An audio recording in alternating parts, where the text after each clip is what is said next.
afin de partager l'excellente parole de la grâce de Dieu. À la session dernière, nous avons vu la déloyauté. Mais nous avons compris que la déloyauté met fin et écourte nos vies, écourte nos projets, écourte nos destinées.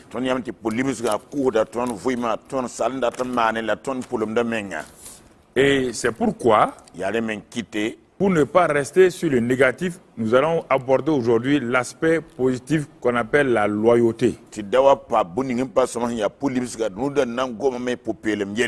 Et notre titre aujourd'hui, la loyauté ouvre les portes de notre destinée ou de votre destinée.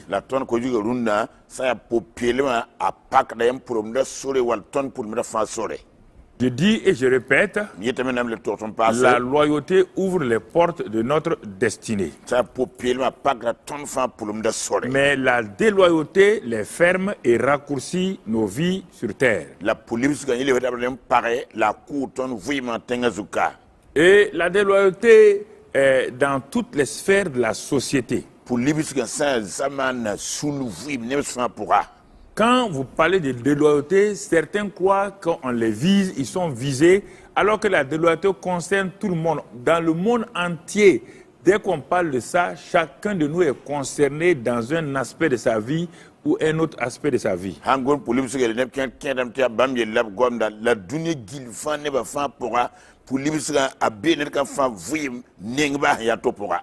Partout, j'ai eu des réactions sur la déloyauté. Même les grands pasteurs, les pasteurs qui pensent qu'ils peuvent enseigner ça aux gens, mais quand ils ont écouté, ils ont vu qu'eux-mêmes, ils sont des déloyaux par rapport à d'autres personnes.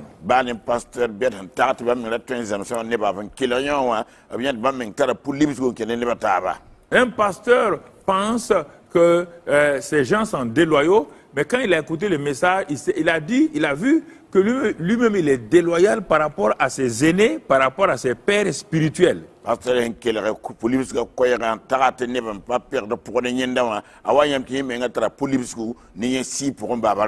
Alors, la déloyauté, c'est toujours quelque chose. Lorsque nous lisons, nous écoutons, nous regardons la Bible, on va voir, elle est partout, presque dans tous les textes de la Bible.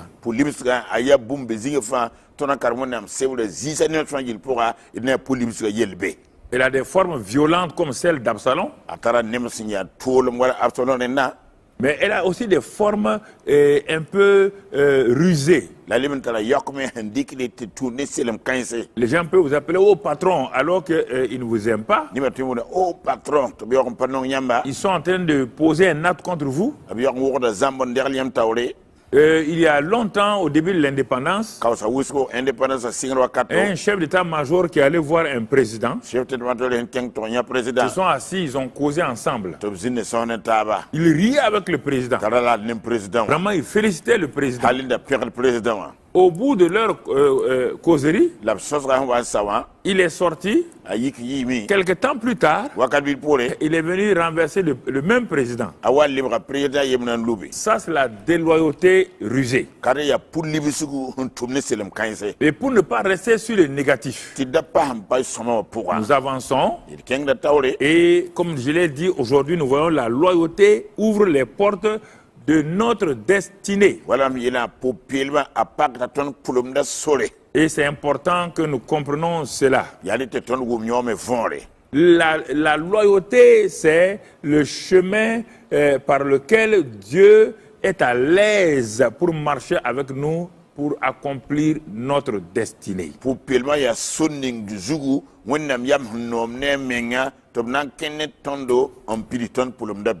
Quand je marche dans la loyauté, ça veut dire que j'invite Dieu à marcher avec moi sur ce chemin, le chemin de la loyauté. Quand Dieu marche avec moi dans le chemin de la loyauté, il est à l'aise, il va me protéger, il va me guider, il va m'inspirer, et pas à pas, il va m'amener à ma destinée. Alors, c'est important que nous comprenions cela. La loyauté elle-même, qu'est-ce que c'est? C'est la fidélité. C'est l'honnêteté. C'est l'intégrité. C'est la vérité. C'est la reconnaissance, l'humilité, etc., etc., etc. Vous ne pouvez pas dire que vous êtes loyal envers quelqu'un si ces marques-là ne se trouvent pas dans votre vie, dans votre acte, dans votre manière de vous comporter à son égard.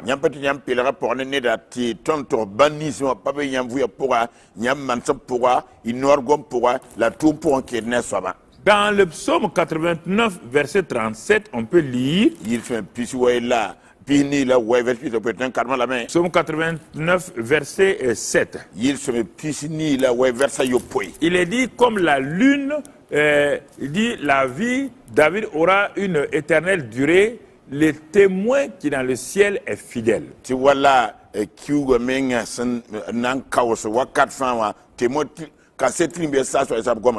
On te dit le témoin qui est dans le ciel et on parle de Jésus-Christ.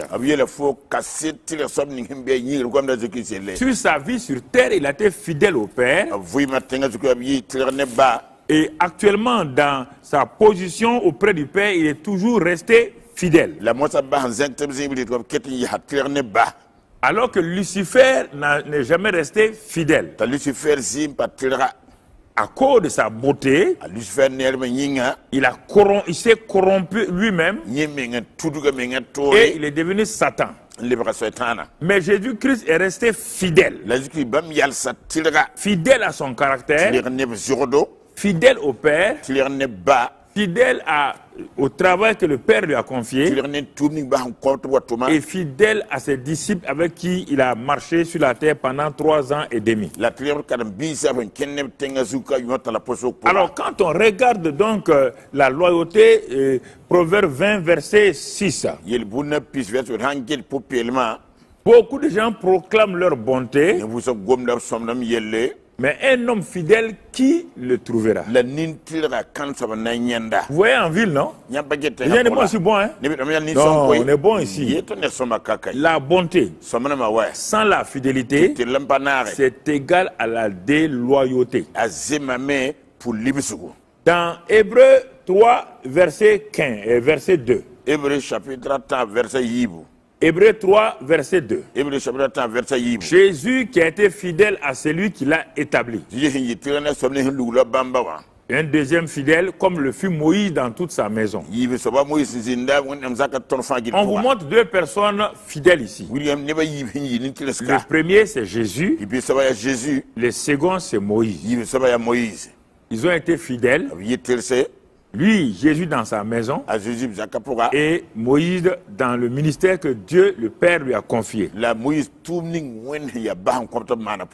Alors, nous allons regarder, au fur et à mesure, nous allons avancer. Nous allons rester encore dans le livre des Proverbes qui nous parle beaucoup de la loyauté, de la fidélité, de l'infidélité. Proverbe 11.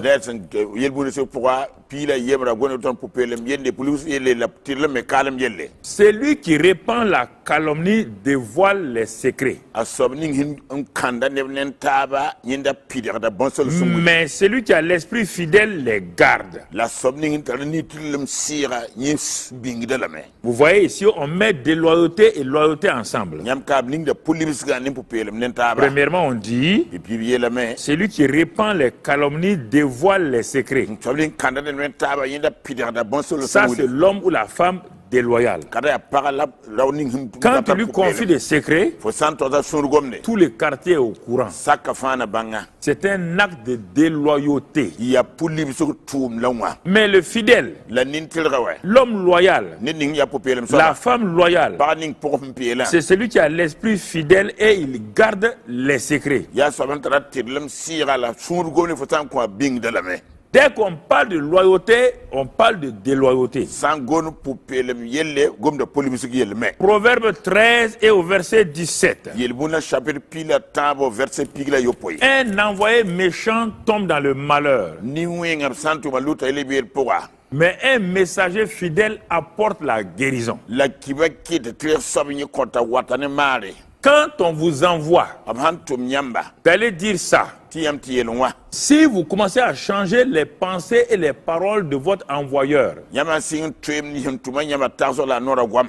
nous revenons sur le verset. Il livre la version zugu. Si on vous envoie Abhantum nyamba. et vous sur la route, Tiam sura zugu. vous pensez, Nyam tagade. vous changez, En tweme. Dieu dit Wena miela me. que vous allez tomber dans le malheur. Nyam nan le yel bir Il y a beaucoup de gens ne wusoko be. qu'on envoie pour faire des commissions. Top tum tito man tum ne. Ils disent le contraire. Top turon yel lebende. C'est pourquoi Yane men kite. ils sont déloyaux Abam ya pulim et ils sugamba. tombent dans le malheur. En lut yel bir pour. Mais un messager fidèle, La kiba kitir soba. il apporte la guérison dans son propre cœur. Awata ne mara men sura pour. Il apporte la guérison dans le cœur de celui qui l'a envoyé. Awata ne mara sobrin tumo sur pour. Et il apporte la guérison dans celui à qui il a été envoyé. La tonne kota mare sobrin tumo ta kengan tu. Est-ce que nous comprenons? Il wum da voir seda. Proverbe 14, verset 5. Il buna champila nas version nous. Un témoin fidèle ne ment pas.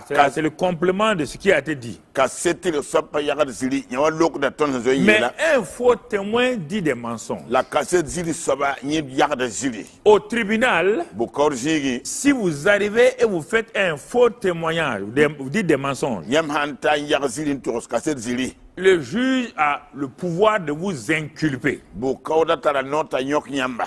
Parce que vous voulez changer, vous voulez amener un jugement faux. Baliam da tamen ki buda kob yi Vous zili. voulez amener toute la cour à donc donner un jugement faux. Nyamna kiem ti bukor van tiki zine kob buda ni zili. En ce moment-là, Re wakar kanga. vous devenez un faux témoin. Nyam le da cassette zili C'est soba. encore la déloyauté. Lebin ya pulim sok tuumde. Mais celui qui est loyal, il ne ment pas. La poupée le sopa yaga zili. Il lève sa main pour dire la vérité, Azen hanze kan gyan antoro sida. toute la vérité, La sida zanga. rien que la vérité. La sida bala. Ça, c'est le témoin loyal. Kada ya poupée le cassette soba. Alors, quelle sorte de témoin êtes-vous? Nyam ya cassette soba. Vous voyez bien? Nyam pa ne soma. Êtes-vous un témoin loyal Nyam ya cassette soba ya poupée le ou soba. un témoin déloyal? Bi cassette soba ya pulim sok soba. Vous dites des mensonges, Nyam yaga zili. vous exagérez. Nyam keng da Et yella. avec les réseaux aujourd'hui, La ne réseau ramba runda. 99,99% des gens sur les réseaux sont déloyaux parce qu'ils mentent. Pisu wela weta gor pisu la wai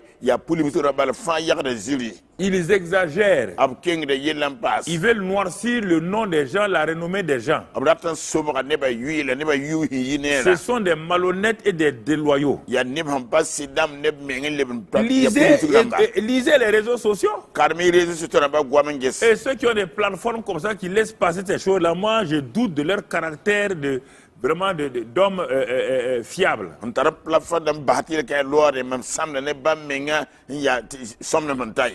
Vous ne pouvez pas mettre en place quelque chose et des gens viennent, ils détruisent la renommée des autres et ça ne vous dit rien. Vous dites que non, c'est la liberté, c'est la démocratie. Ça, c'est pas la démocratie, ça, c'est la démocratie. Y'a pas de l'ouvrou, tout n'est qu'un fan wa, tout le bien samedi, bah, 8, y'a m'guette, non, t'y sur mengaman, y'a m'date, démocratie, y'a pas de démocratie, il y a démocratie.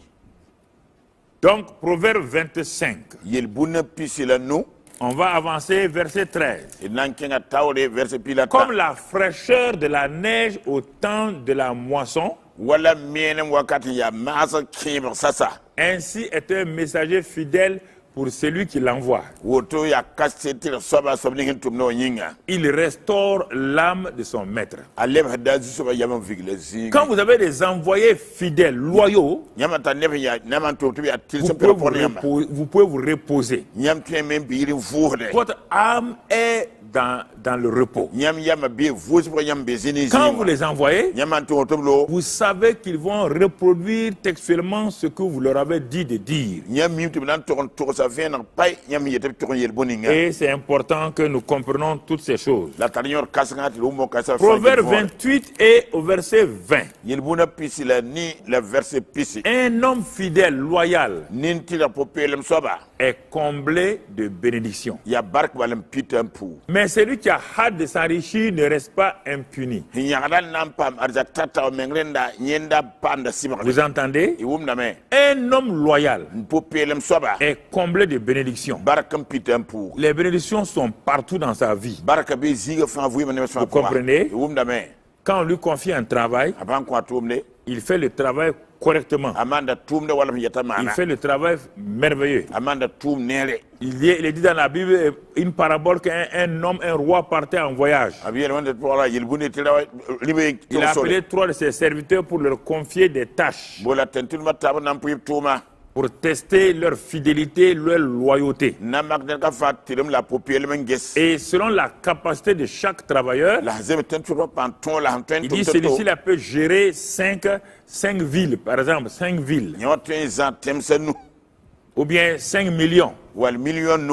L'autre là peut gérer 2 millions. Il a pris un troisième. Il dit il n'a pas assez de capacité. Mais je vais lui donner 1 million. Et je vais voir s'il est fidèle. À la fin de son voyage, il est revenu. Celui qui avait reçu 5 millions a gagné 5 autres. Il est venu dire au patron, tu m'as confié 5 millions, j'ai travaillé et cela m'a rapporté 5 millions. Voilà l'argent. Le patron dit, bon et fidèle serviteur, entre dans la joie de ton maître. Bon et fidèle serviteur, entre dans la joie de ton maître. Le deuxième est venu. Il dit, maître, tu m'as confié 2 millions. Avec la capacité que j'ai pu reproduire 100% les 2 millions. Donc ça fait 4 millions. Prends cela. Et le patron a dit la même phrase. Il a dit, bon et fidèle serviteur, entre dans la joie de ton maître. Le troisième est venu. Il avait reçu 1 million. Il vient. Sûrement dans son cœur, il n'était pas content. Sûrement dans son âme, il n'était pas content. On lui a confié à lui 1 million. Mais sois fidèle dans les petites choses. Et on va te confier des plus grandes sommes après. Mais il est venu avec le million. Il n'a pas eu un autre million. Et il est venu jeter ça au pied du maître. Il dit, maître méchant, tiens ton argent. Quand tu me l'as donné, tu ne m'as pas fait confiance. Tu as donné aux autres là 5 millions, 2 millions. Et à moi, tu donnes 1 million. Tu suis allé enterrer ton argent là, bien. Voilà. Tu as eu la chance que les termites n'ont même pas bouffé ça. Tiens ton argent là. Le maître dit, méchant serviteur, prenez-le. Jetez-le dans les ténèbres de la nuit. Sanctionnez-le. Il va souffrir là-bas. Il a pris le million. Le maître allait donner à celui qui a eu 10 millions. Et Jésus conclut, à celui qui a été fidèle dans peu de choses, on lui confiera de grandes. Et si tu n'as pas été fidèle dans les petites choses, qui sera bête pour te confier de grandes choses? Si tu n'as pas été capable de gérer une boutique qu'on t'a donnée, personne ne va te confier un supermarché. Parce que tu as été déloyal dans la gestion, dans la gérance de la boutique. La loyauté, c'est dans tous les domaines. Donc vous voyez, c'est pourquoi il faut être fidèle. Tout le temps fidèle. Le cas de loyauté, comme on l'a vu la dernière fois, ça se passe dans la famille, dans ton travail, donc dans la politique et dans la nation. Et pour cela, nous allons faire une étude de cas avec un homme dont le nom est Joseph. C'est un enfant qui est né dans une famille, une grande famille, dont le père de famille s'appelle Jacob. Et nous allons voir ce qui va se passer. Dans Genèse 37, verset 1. Jacob demeurait dans le pays de Canaan, où avait séjourné son père, donc Isaac. Et on donne les enfants de Jacob. Et on cite en premier lieu le nom du dernier. Il avait 17 ans. Alors que son frère aîné avait plus de 35-40 ans. Pourquoi on a mis l'accent sur le petit, là, le dernier de la famille? La dernière phrase va nous montrer quelque chose. La dernière phrase dit: et Joseph rapportait à leur père leurs mauvais propos. Dans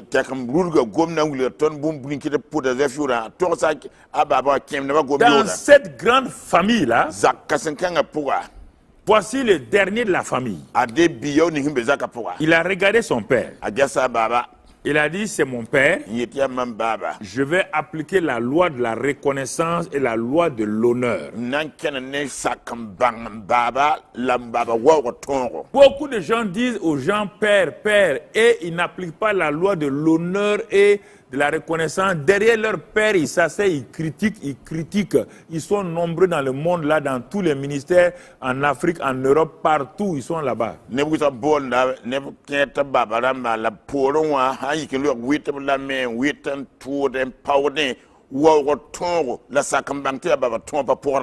Quand ils vous voient rire, hey, le papa est là. Mais quand vous tournez le dos, ils vous poignardent avec leurs critiques. Ils sont nombreux, des petits pasteurs et des grands pasteurs, des grands chrétiens et des petits chrétiens.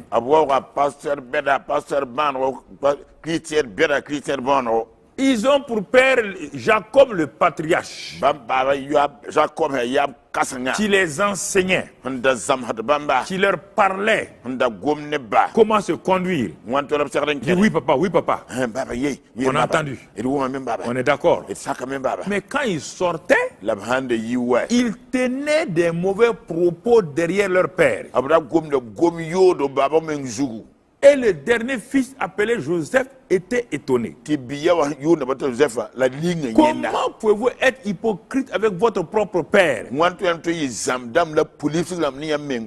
qui était leur père biologique, en même temps leur père spirituel? Le petit Joseph dit: hein? Grand frère, ça c'est pas bon, hein?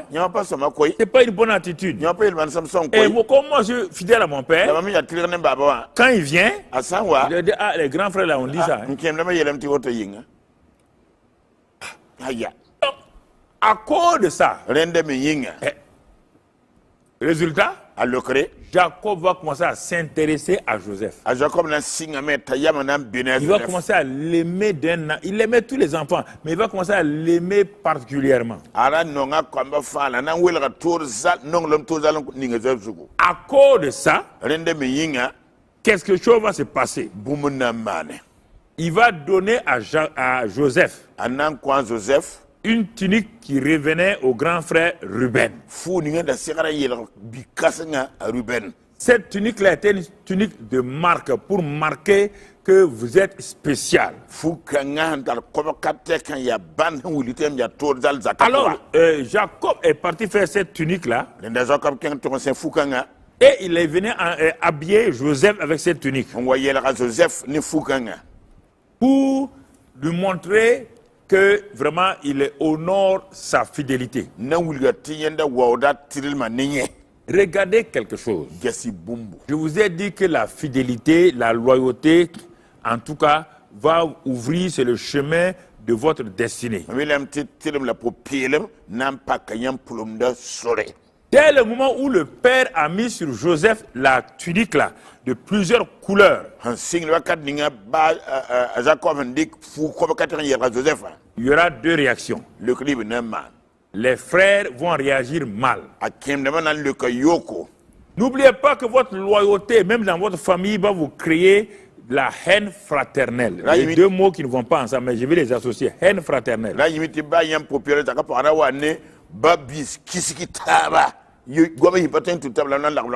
Si vous êtes fidèle dans votre service, on va commencer à vous insulter. On dit les mercas là. Les mercas, c'est les mercas. Donc,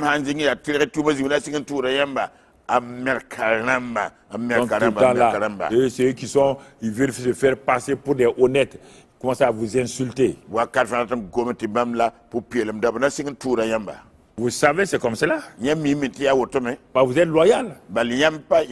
Les hommes vont être contre vous. Mais vous allez voir, dès le moment où votre père biologique, qui est en même temps votre père spirituel, a reconnu votre loyauté et a mis une marque sur vous par la tunique à plusieurs couleurs, le ciel va s'intéresser à vous et à votre destinée. Écoutez-moi. Verset 5. Joseph eut un songe. Qui vient de Dieu. Dès le moment où je vous ai dit que votre père biologique, votre père spirituel, a vu votre honnêteté, votre fidélité, et a placé sur vous la tunique de plusieurs couleurs, comme Élie avec Élisée avec le manteau. À cause de la fidélité d'Élisée, il a reçu le manteau d'Élie. Le ciel va commencer à s'intéresser à votre destinée. La loyauté va déclencher le processus d'entrer dans votre destinée.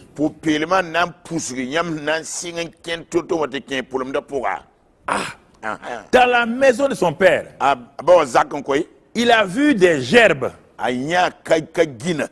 Des gerbes partout. Et il a vu une gerbe au milieu des autres gerbes.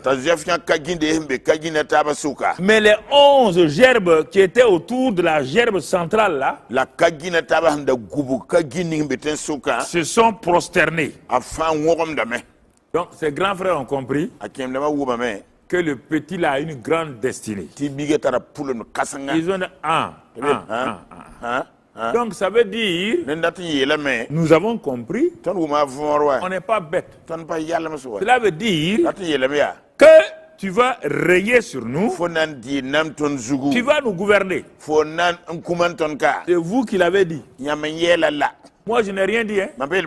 Joseph dit, je n'ai rien dit. Je n'ai pas dit que je vais régner. Je vais vous gouverner. Écoutez les deux mots. Ces mots qui sont dans la maison familiale là.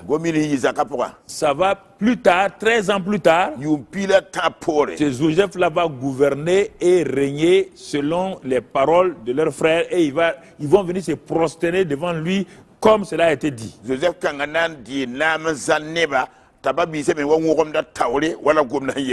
Écoutez-moi, je suis en train d'ouvrir le chemin de votre destinée. Jeunes gens, jeunes pasteurs, vous qui croyez savoir tout. Non, on va prêcher ça, on va faire comme ça maintenant. Quand je regarde même des fils spirituels, je suis étonné. Vraiment, un orgueil subtil est en eux. Et ils ne se rendent même pas compte.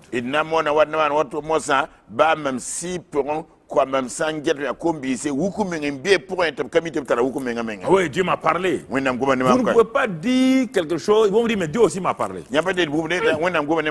Hey, jeunes gens. Dieu vous a parlé. Ok. Continuons. Mais Joseph va continuer à être loyal. Et maintenant, Dieu va revenir encore par deux témoignages, toute vérité est établie. Alors, il a eu un autre songe. Et dans ce songe-là, il y avait le soleil, la lune, et 11 étoiles qui se prosternaient devant lui aussi, qui était une étoile. Il a raconté à son papa. kati to sa baba Son papa était étonné, mais pour que l'enfant ne se vende pas, il l'a menacé un peu. la yele linga baba la tibigere yi se ka men yinga baba Son papa, il le réprimanda. On n'a pas dit qu'il l'a réprimé, il le réprimanda. C'est-à-dire, il lui a tiré l'oreille un peu. Il dit, petit, attention. ababa liya bala nugun takka to bi biga man ko su koy Mais son papa va dire quelque chose d'important. ababa na yele bumun tan yor kasanga Ça veut dire, nata yele ton me papa dit, ta mère et moi et tes frères, nous allons nous prosterner devant toi alors. ta baba yele fo ma ne mami ya fo bala fo kem non na wo Donc, fo son tawre père aussi vient de confirmer ce que ses frères ont dit. ababa mo to sa me wilita kem de ma yele sida La loyauté envers les gens, vos autorités, vos supérieurs, cette loyauté va être confirmée par les gens à gauche, à droite de vous, autour de vous. po pielma yam hantare ne mi yam taw damba la yam mbem yam taw la so yamba ne ni singubu yo sekada men kis ka tu ya sida Bien-aimés frères et sœurs, ba wi no se rabla parba on va aller de l'avant, idnan kenga tawre on va regarder idnan gesa me comment la suite va se passer. yilla tawna ya wanne yil kanga Maintenant, mosawaya le père et la mère banem mawa savent qu'un jour l'enfant là va régner, sa destinée sera grande. mimti dari bigenan di na pulum na yi kasanga Ses frères, ses grands frères aussi le savent. akem da ba mi fam me On va voir la réaction des grands frères. na kem da ba nan le toto Un jour, ses frères, quand le papa a commencé à se méfier des grands frères là. baba sigman gusu ne Joseph kem da ba Mais un jour, ces frères là sont allés garder les troupeaux de leur père en brousse. dari Joseph kem da kem to ndar baba pc Le père avait dit à Joseph de rester à la maison. ti bare le zota apa yil barare Mais comme les grands frères là vraiment duraient, ils n'avaient pas leurs nouvelles, il dit à Joseph, bon, va voir tes grands frères là. la kem da ka hotum pa wata ta patar pieta Joseph kem to ngese fina kem da ma Va voir s'ils sont en bonne santé. kem da kem da antara lafi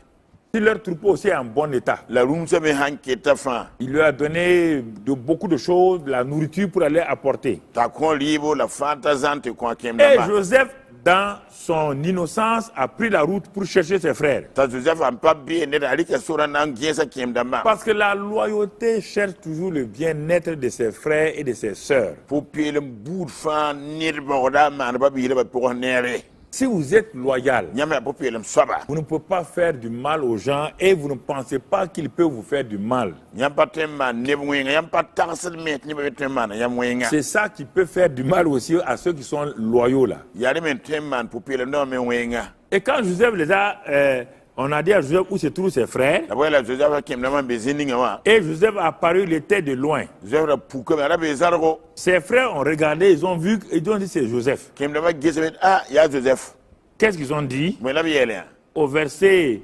18, verset pile ni wa ils le virent de loin, abiya la zargo et avant qu'il fût près d'eux, la ndekse wa kolaba ils complotèrent de le faire mourir. abu wa zam nen tab to nan kitam te ki La loyauté a un grand prix. pour pelem tara yaur kasanga La loyauté a un grand prix. pour pelem tara yaur kasanga C'est important que vous compreniez. tara yaur kasate mo fonre C'est pourquoi les gens loyaux dans ce monde-là sont persécutés par les gens à gauche, à droite. yani te pour pelem dam bidu ka pour a tam da lenga nen ne ba gobar la Les gens n'aiment pas la loyauté, ça veut dire l'honnêteté, la fidélité, l'intégrité. Le monde aujourd'hui n'aime pas ça. Dans le monde politique, dans tout le monde. duni kanga runda ti politique pour ti ba fagil pour pas non pour pelem soba pas non sit soba pas non nin tira Ils ont programmé de le tuer.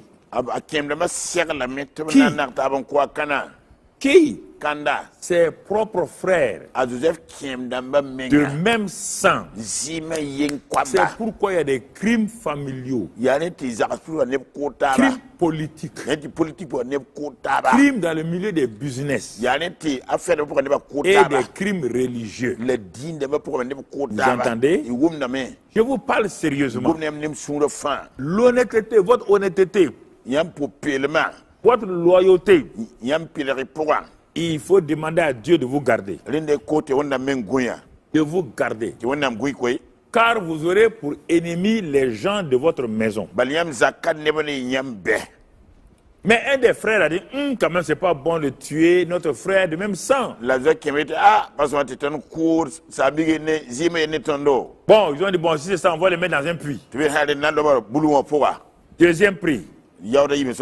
Quand vous êtes loyal, les gens vont vouloir enterrer votre avenir dans un puits de complot.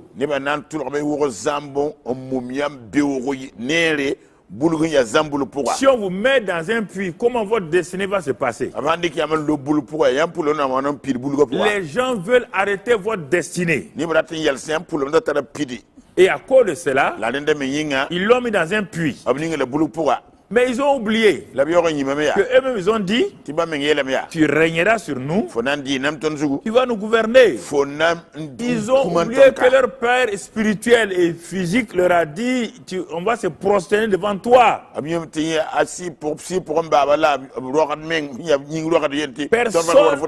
Personne ne peut arrêter ces paroles. C'est que votre père, la bénédiction qu'il a prononcée sur vous, et personne ne peut l'arrêter si ce n'est que vous-même. C'est pourquoi faites tout pour que vos pères biologiques et spirituels disent des bénédictions sur vous. Ne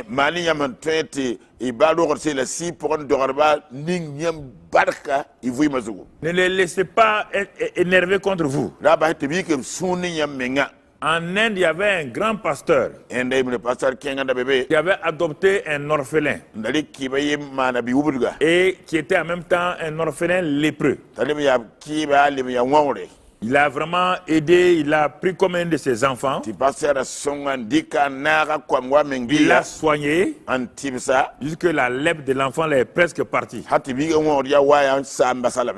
Et voici qu'un jour, l'enfant la vient le voir. Il dit, bon, j'ai l'âge de me marier. Le père dit, c'est bon, tu as l'âge de te marier, on va arranger ton mariage. Bon, à quelle fille tu veux te marier? Vous savez ce que le petit a fait? Il est parti dans l'église là, l'homme le plus riche de la région, avec sa fille. Et c'est ça que lui convoitait. Quand il a dit ça au pasteur, le pasteur a dit, mon fils. Ah bon? Tu veux la fille du plus riche là? Pourquoi? On n'a pas dit que ce n'est pas possible, il ne faut pas commencer à juger. Voilà, il ne faut pas commencer à juger. Laissez qu'on termine avant de conclure. Il voulait se marier à cette fille-là, pas parce qu'il l'aimait, parce qu'il veut être élevé, il veut avoir de l'argent, il veut être bien, simplement. Le pasteur a discerné ça. Le pasteur est son père spirituel. Et comme il est orphelin, il est son père, c'est comme s'il est son père biologique. Il l'a vraiment aimé. Mais l'enfant là tourmentait son papa là. Mais le papa dit, j'ai vu que ce n'est pas par amour que tu veux aimer, c'est simplement quand vous allez vous marier, tu vas tout faire pour prendre l'argent de la fille là, mais l'enfant n'a pas écouté.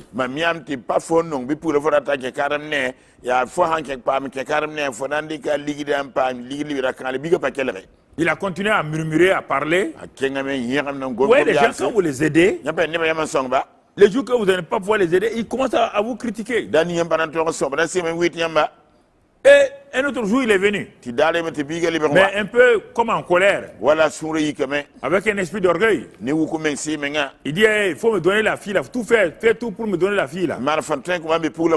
Le papa là s'est énervé un peu seulement. Et il a dit, ah, tu as oublié que tu étais lépreux. Hein?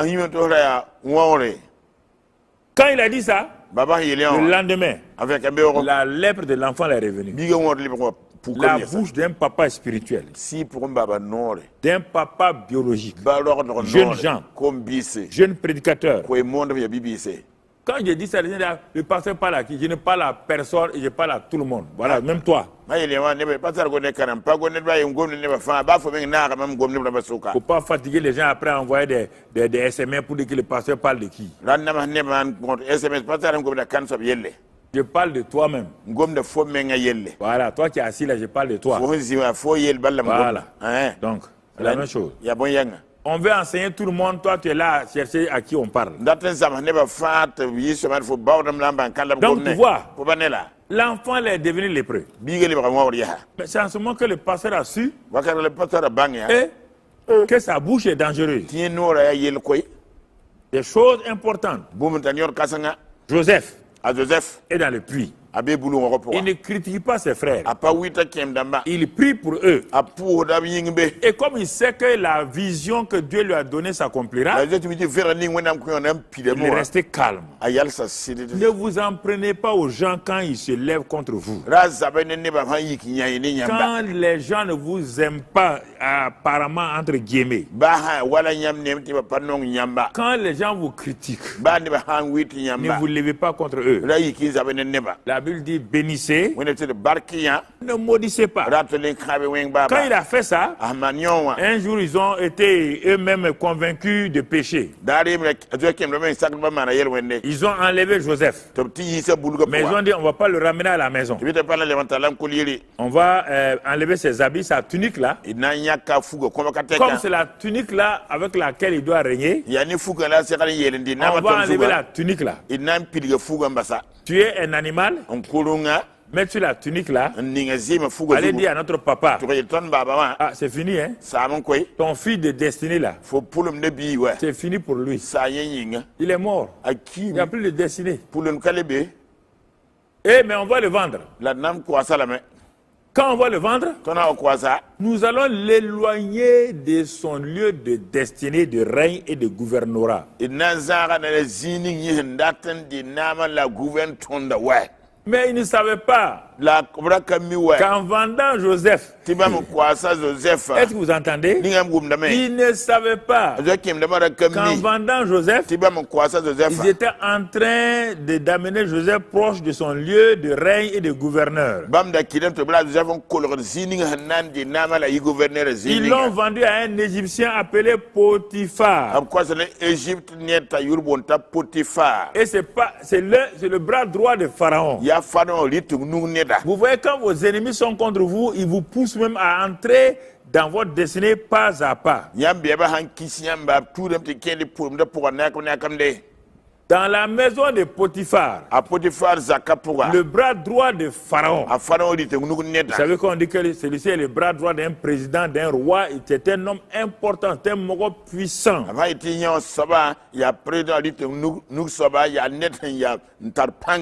Effectivement, Potiphar avait beaucoup d'esclaves déjà. Mais Dieu a permis que Potiphar acheta donc Joseph.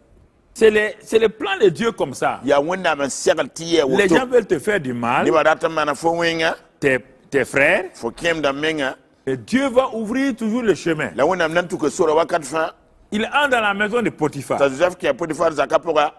Qu'est-ce qu'il va faire là-bas? Le petit qui doit régner, qui doit gouverner tout un grand pays. Il ne connaît pas la gestion. Comment on gère des hommes? Comment on gère les affaires? Et il est tombé dans la bonne école de gestion, la maison de Potiphar. Et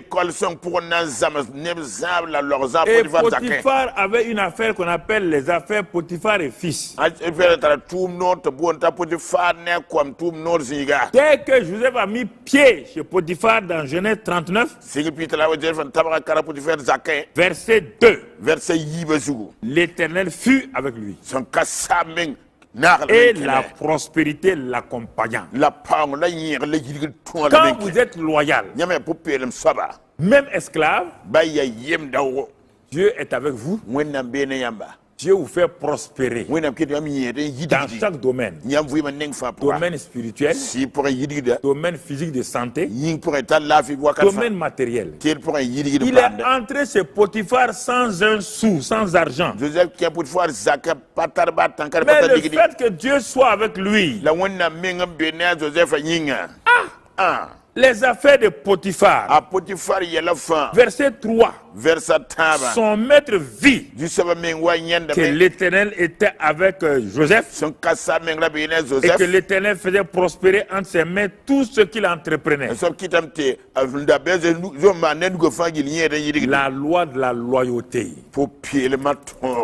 tout ce que vous touchez prospère. Parce que vous êtes loyal. Loyal avec les affaires de votre patron. Joseph ne volait pas les marchandises de son patron à les cacher. Joseph ne volait pas la nourriture à les cacher. Vous êtes chrétien, vous n'êtes pas loyal avec vos patrons. Vous êtes un chrétien, vous volez. Vous êtes une chrétienne, vous volez à l'hôpital, au dispensaire, l'alcool, les paracétamol, voleuse. Déloyal.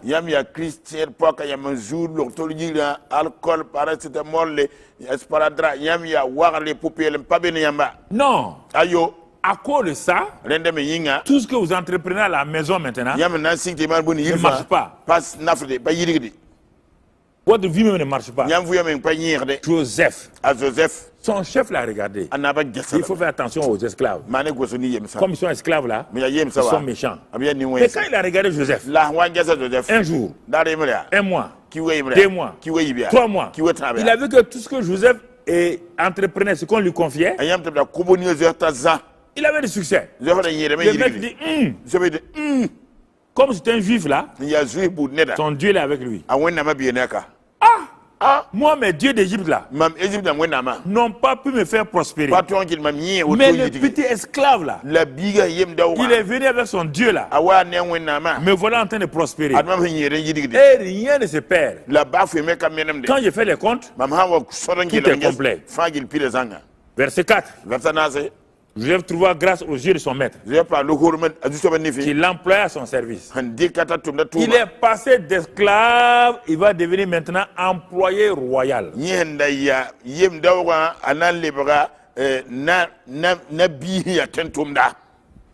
Potiphar l'a affranchi de l'esclavage. Il l'a fait entrer dans son entreprise comme employé.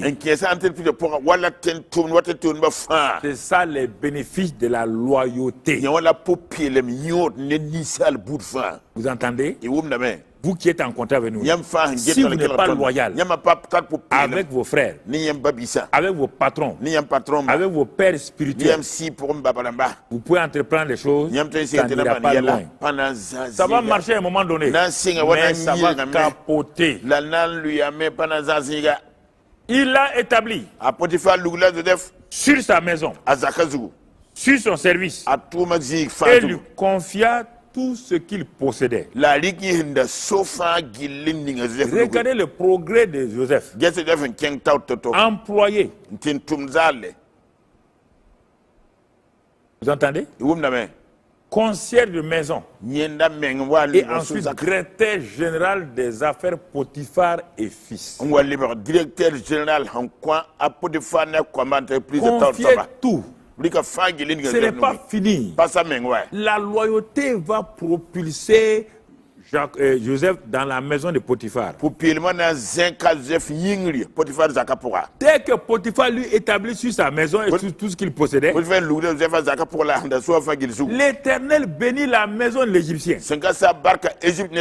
Ceux qui sont non chrétiens là, s'ils savaient que en mettant un chrétien fidèle dans leur affaire, ça va monter, ils n'allaient pas continuer à dire Merka, Merka, quitte là-bas. Ils allaient l'utiliser parce qu'il est honnête.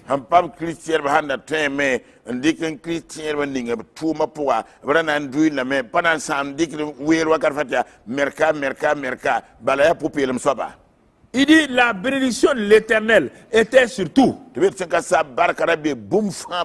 À la maison, au champ, dans les jardins, la bénédiction de Dieu qui accompagne Joseph a commencé à se répandre sur la maison de Potiphar.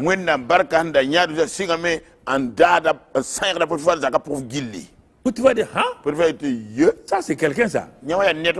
Dernière élévation, dernier degré d'élévation. Qu'est-ce qui va se passer? Verset 6. Il abandonnait aux mains de Joseph tout ce qui lui appartenait. Maintenant, il abandonne même.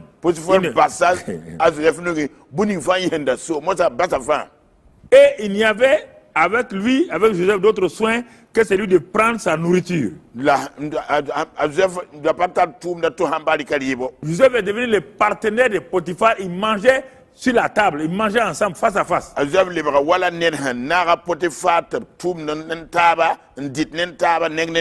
voyez ce que la loyauté fait? Et vous ne voulez pas être loyal avec les gens. C'est pourquoi vous souffrez là. Il faut quitter dans ça là. Quittez la déloyauté. Ça ne vous apportera rien que de couper votre vie et changer votre destinée.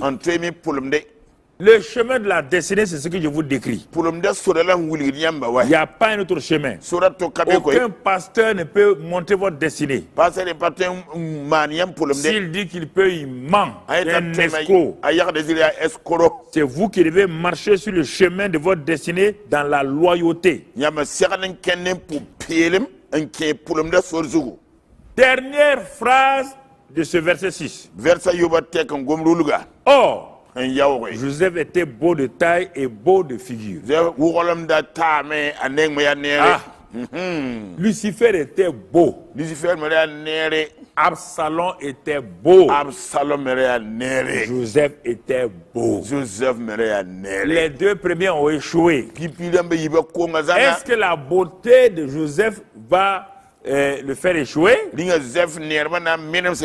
ou le caractère de Joseph, qui était un bon caractère, va le faire dominer la tentation du caractère du côté physique? Satan attaque la loyauté.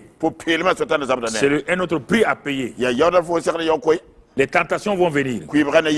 La femme de Potiphar commençait à porter les yeux sur Joseph. On ne va pas tout lire, c'est long. Et il a commencé à dire, couche avec moi. Donc, parfois, vous avez échappé à la haine, au puits, et vous êtes devenu esclave. Vous êtes affranchi. Satan a amené notre piège, le piège de l'impureté. Ah, tu vois, le patron est au service, hein? Il est au palais. Joseph résista à cause de son homme intérieur. Son homme intérieur était bien stable. Il avait développé la crainte de Dieu. Là où il y a la loyauté, il y a la crainte de Dieu, un élément que je n'ai pas dit au commencement. À la fin, le dernier jour, la femme voulait violenter Joseph dans le palais.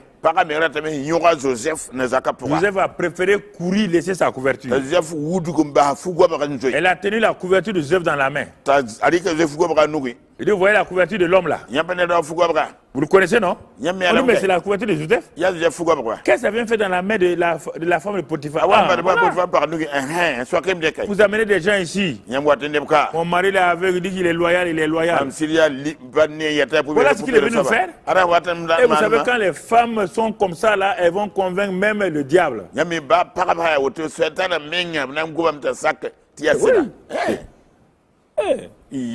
Hey, comment?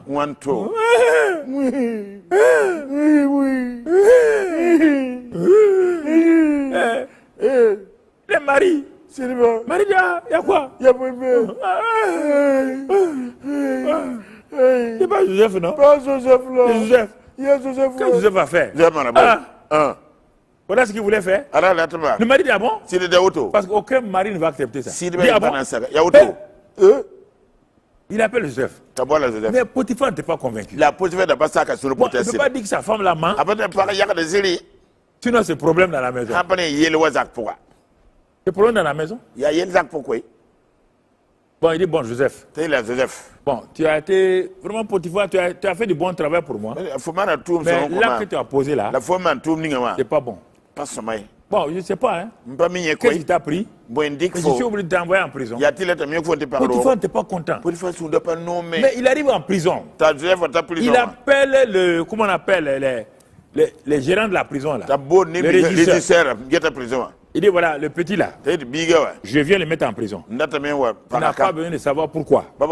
C'est moi Potiphar, le bras droit de Pharaon. Je suis libre de mettre les gens en prison. Ne cherche pas la cause. mais il appelle le régisseur à côté. C'est le petit là. Hein. Il est très bon. Il ne faut pas le mettre dans n'importe quelle prison, quelle cellule. Hein. Quand Potiphar est parti, le régisseur est parti regarder. Dans la prison, il y avait un endroit où le pharaon mettait ses ministres en prison, mais c'était un bon endroit. Donc le régisseur a dit, comme Potiphar, le bras droit du pharaon, a dit, il ne peut pas maltraiter l'enfant là, je vais le mettre dans la cellule des ministres. Prophétie déjà. Ça veut dire qu'il est, même s'il est en prison, il est dans la cellule des ministres. Donc ça veut dire prophétie. La prophétie accompagne Joseph à travers les paroles des gens. Ils ne savent même pas qu'ils prophétisent. Il est allé là-bas, puis un jour, vous voyez comment Dieu va faire les choses. Dieu a permis que Pharaon envoie deux de ses ministres en prison. Le ministre des Finances et l'autre ministre qui mettait le ministre secrétaire ou quoi, protocole.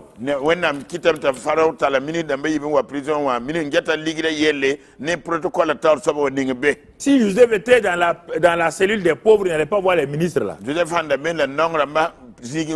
Parce que Dieu, il sait, quand vous êtes loyal, il sait mener votre vie. Il va avoir des contacts, il va avoir des personnes, des ressources. Mais vraiment, Dieu est fort. Moi, j'aime Dieu, quoi. Je l'aime.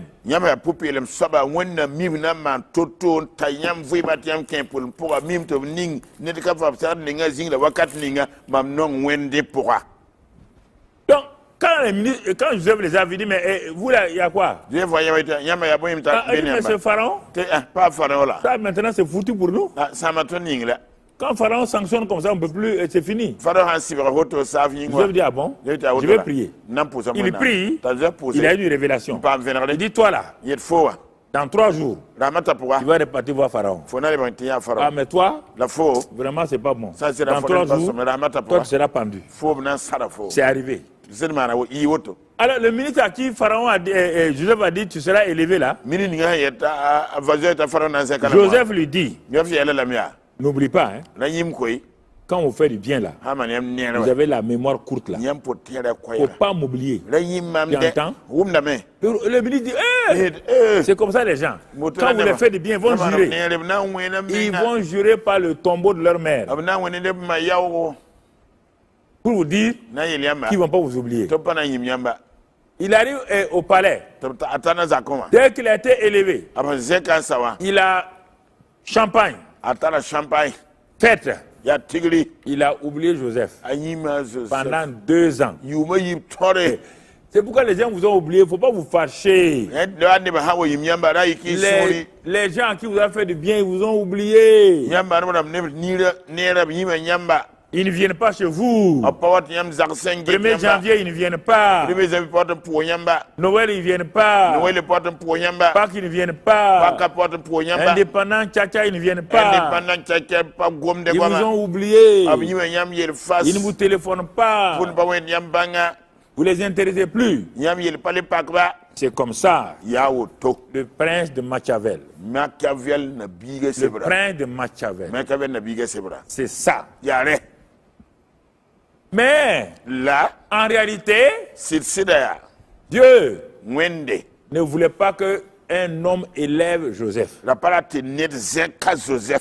Comme Abraham, à qui le roi de Sodome a dit, je te donne tout ça là, tu seras élevé. Abraham dit non, moi je suis élevé par le Dieu très haut, pas par un homme.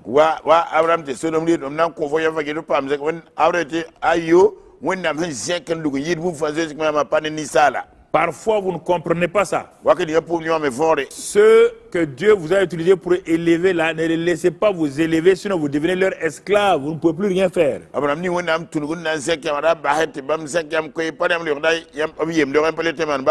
Le Dieu de la destinée là connaît votre destinée. Il connaît vos souffrances. Il voyait comment le doute est rentré en vous. Mais par la foi et la persévérance, continuez. Restez calme. Ce que Dieu a dit s'accomplira dans votre vie. Ne convoitez pas les gens. Et ne soyez pas frustrés. Joseph est resté, il a continué son travail.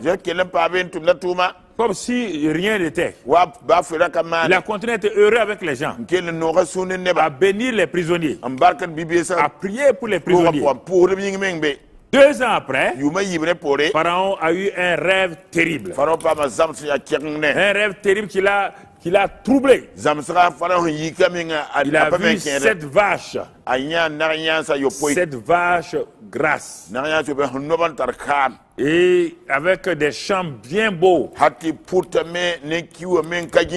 ces 7 vaches-là, il a vu 7 maigres, 7 vaches maigres. Et quand ces 7 vaches maigres-là sont venues, elles ont bouffé tout ce qui était là. Il ne restait plus dans les champs là aucune forme de fruits ou de récolte. C'était la famine partout. Comme Pharaon a eu le rêve là au moins 2 fois, il savait que ça là, c'est le Dieu d'Israël là qui est en train de le prévenir. Et en ce moment, il a appelé tous ses féticheurs. Il a dit, ces féticheurs, ces magiciens, tout. Il les a appelés. Il a dit, dites-moi ce que ça signifie. Les gens ont dit, hey, ouais. Qu'est-ce que tu as eu comme rêve? Il a dit que lui l'a oublié. Il a dit non, vraiment, Pharaon. Pas faire ça, il faut pas nous faire ça. Toi, tu oublies. Et tu vas dire à nous de nous rappeler. Non, c'est pas. Ça, c'est pas bon. Bon, Pharaon dit bon, si vous ne vous rappelez pas, vous bouffez à ma table tout le temps. Mes choux gras, mes porcs gras, mes veaux gras, mes pains gras, mayonnaise grasse. Vous mangez ça tous les jours. Regardez au ventre là. Au ventre là sont bim. Et vous dites que vous ne pouvez pas vous rappeler des rêves de Pharaon. Il dit, hey, soldats, il y a des gens ici à guillotiner et à tuer. Ils ont crié, oui. Pharaon va nous tuer. Dites-lui que nous sommes ces magiciens. Pharaon a dit, mais tous ceux qui font ça là, on est parti chercher Joseph. On dit à toi, tu interprètes des rêves. Hein? Tu es là-dedans. Et Dieu est fort. Ouais, Dieu, parfois les choses se passent alors que Dieu veut vous amener sur la scène. Dans les temps de confinement, dans les temps de difficulté là, Dieu est prêt à vous exposer, à vous montrer aux gens. N'ayez pas peur. Quand on a amené Joseph, il dit bon, amène-moi à Pharaon là, je vais voir. Quand il est parti, le ministre lui a dit, hé, roi, j'ai commis un péché. Le petit là, c'est lui qui a eu une révélation. Et j'ai été relâché. Je l'ai oublié. C'est pourquoi on a fait sortir Joseph. Il est venu. Il a dit au roi, donne-moi un temps. Ne tue pas les gens. Mon Dieu va m'expliquer tout ça là. Joseph est parti. Et Dieu lui a expliqué le songe, les 2 songes, leur explication. Quand Joseph est venu, il rentre chez Pharaon avec la grâce de Dieu, avec la présence de Dieu. Sa présence, cette présence n'a pas quitté. Si vous êtes loyal dans les temps de difficulté, Dieu est toujours avec vous. Alors, il dit à Pharaon, ce que tu as vu là, c'est la même chose. Les vaches grasses là, il y aura 7 années de prospérité en Égypte. Mais les 7 vaches maigres là, il y aura 7 années de désastre, de famine et vraiment ça ne va pas. Ça veut dire que Dieu du ciel a décrété que tu auras des problèmes. Pour que Joseph règne, il fallait que Dieu fasse ça. Comment un étranger peut venir être premier ministre d'un pays sans problème? C'est pourquoi votre destinée là, Dieu va permettre certaines choses pour qu'on vous remarque et on va vous élever. Ne croyez pas que vous êtes bafoué. Vous êtes non, restez tranquille. Votre temps vient, votre tour vient. N'ayez pas peur. Dieu est en contrôle. Dieu il va faire de grandes choses dans votre vie. Quand Joseph va expliquer, Pharaon regarde la cour. Potiphar était là-bas. Potiphar tremblait. Mais le roi dit, est-ce que parmi tous les serviteurs là, y compris monsieur Potiphar, est-ce qu'il y a quelqu'un comme ça qui a la sagesse? Tout le monde dit non. Il dit bon, si personne n'a la sagesse et que les choses là doivent arriver, selon vous, on doit faire quoi? On doit chercher quelqu'un qui peut gérer tout ça là. Et c'est bon. Pharaon dit, décret pharaonique. Article numéro 1. Joseph, le fils de Jacob, est nommé premier ministre, gouverneur, roi, sous-roi d'Égypte. Il est le premier ministre, gouverneur, Égypte. Ah, parce qu'il a dit, il n'y aura que Pharaon au-dessus de toi. Il est devenu sous Pharaon. C'est pas moi qui l'ai dit, il a dit ça. Il dit, à partir d'aujourd'hui, article 2. En Égypte ici, personne ne lèvera son pied. Verset 44 de Genèse 41. Personne ne lèvera la main ni le pied dans tout le pays. Potiphar, tu as entendu? Potiphar dit, je savais que le petit avait un avenir. Mais ma femme là m'a créé problème. Tu vois? Elle m'a créé problème. Maintenant, je vais lui dire à la maison. Joseph est devenu notre chef maintenant. En tout cas, il va venir se venger. Vous comprenez? On a fait monter Joseph sur le char de Pharaon. On lui a donné une belle femme. Joseph avait 30 ans. Quand il sortait trahi par ses frères, il avait 17 ans. 30 ans, il a commencé à régner. Comme Jésus. David avait 17 ans. 30 ans, il a régné. Comme Jésus. Votre destinée est liée à votre loyauté. Pasteur, vous êtes en train de prier, jeûner. Je ne dis pas non. Mais si vous n'êtes pas loyal avec vos gens, loyal avec vos subordonnés, loyal avec vos pères, à un moment donné, tout va s'écrouler. Je vous préviens d'avance. Je vous le dis avec amour, mais sans peur. Ne vous laissez pas les gens vous applaudir. Que vous êtes un grand pasteur, que vous êtes, tout le monde doit se soumettre à vous. Personne n'a à se soumettre à vous. Soumettez-vous les uns aux autres. Soyez une bénédiction pour les gens. Et Joseph a été béni. Il a mis le plan Joseph en place. Le plan Joseph de sortie de crise. Donc de l'Égypte a été donné par Joseph qui n'est même pas un économiste, qui avait la sagesse de Dieu. Il a fait un plan, l'homme qu'il faut à la place qu'il faut. Décentralisation et déconcentration. Il a fait tout cela.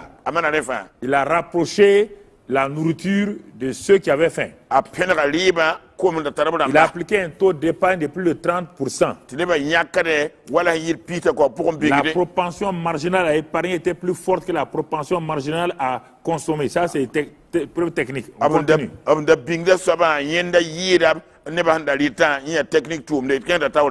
Et Joseph a mis ce plan-là. Quand la famine est venue, les pays de toute l'Afrique, là, du Moyen-Orient, tous venaient s'approvisionner en Égypte. Le père de Joseph est venu en Égypte avec 70 personnes. Mais ils n'ont pas su que c'était Joseph. Joseph avait grandi, il a poussé des barbes. Quand on a dit le premier ministre égyptien veut les recevoir, ils sont allés. Quand ils sont arrivés devant le premier ministre, Jacob a dit à ses enfants et tout le monde, mettez-vous à genoux. On doit respecter les rois. Ils sont mis à genoux devant Joseph. Joseph, quand il s'est révélé, la révélation était déjà accomplie. Il est rentré dans sa destinée. Il a béni sa famille. Un homme loyal ne se venge pas. Un homme loyal reste loyal. Il bénit ses ennemis, ses adversaires. Alors si vous êtes un homme loyal, une femme loyale, soyez un instrument de bénédiction pour vos familles, pour votre travail, pour votre ministère, pour votre église, pour votre nation. Que le Seigneur vous bénisse, que la grâce soit sur vous. N'oubliez pas, la loyauté est le chemin de réalisation de votre destinée. Et la déloyauté vous disqualifie et coupe votre destinée. Que le Seigneur vous aide, que la grâce soit sur vous. Au nom de Jésus, Amen. Amen. Après avoir écouté ce message, si vous avez décidé de donner votre vie au Seigneur Jésus-Christ, faites cette prière avec l'homme de Dieu. Oh Seigneur, oh Susaba, tu es mort pour moi à la croix du Calvaire. Jésus, tu es l'agneau de Dieu qui a pris tous mes péchés, qui est mort pour moi. Et ce soir, je te reçois dans mon cœur comme sauveur de ma vie. Je confesse de ma bouche que tu es Seigneur de ma vie. Et maintenant, je reçois non seulement le pardon de mes péchés, la purification de mes péchés, mais je reçois aussi un nouveau cœur. Le Saint-Esprit me fait naître de nouveau maintenant dans ton royaume et me donne un cœur nouveau. Je reçois ce cœur nouveau. Je suis né de nouveau. Dieu habite dans mon cœur. Je suis enfant de Dieu. Maintenant, Dieu lui-même est mon Père. Je suis dans la famille divine et je bénis le Seigneur. Merci pour ta grâce et ta fidélité. Sois béni pour la vie éternelle, la vie divine que j'ai maintenant. Amen.